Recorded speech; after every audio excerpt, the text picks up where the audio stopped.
But I want to bring back in Marcus Lemonis. Thank you, Marcus, for staying with us. Yeah, it is a terrible tragedy and affected people on the ground as well. So we will keep people posted on that.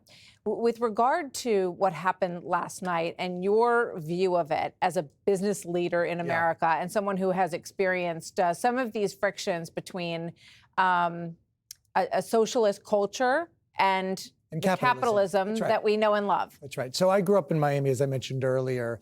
And when I got out of college, I made the mistake of trying to run for office in South Florida. And my area was Little Havana, Miami Beach. And I ran as a Democrat. I was young, dumb, didn't know a lot. And I didn't realize that the folks that made up the bulk of the population of Miami were from Cuba. And those folks had seen and experienced communism, which is what I think we're going to potentially see here in New York, not socialism. And I lost in a very big way. And it was a great reminder to me that this country was built on the American dream, but hard work, not entitlement. Nobody's owed anything. I'm not owed anything. You're not owed anything. We have to work for it. I worry what New York needs to go through to understand what the folks that live in Miami that now know Cuba are going to experience. I worry about that. You know, we heard Zohran Mamdani last night sort of detailing some of what he plans to put in effect. Watch this. Agenda that will freeze the rents for more than 2 million rent-stabilized tenants. Make buses fast and free. And deliver universal childcare across our city.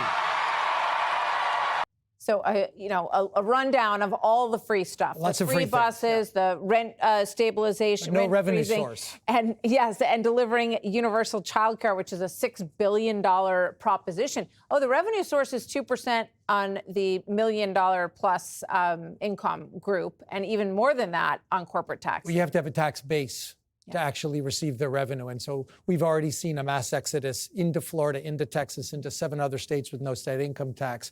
What I think he has not calculated properly is that idea of taxing everybody requires there to be people, to be commerce, to have visitors.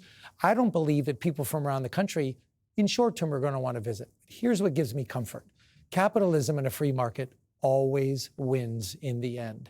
And so while it feels a bit of doom and gloom today, I can tell you right now, sitting in my seat from Fox Business, I'm very encouraged about what the prospects are going to be for our country, particularly with what President Trump is doing. Yeah, market's up 318 points today, which is that's the Supreme Court. Yes, indeed.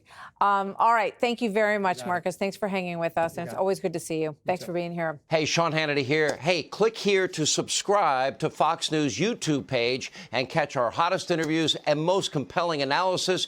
You will not get it anywhere else.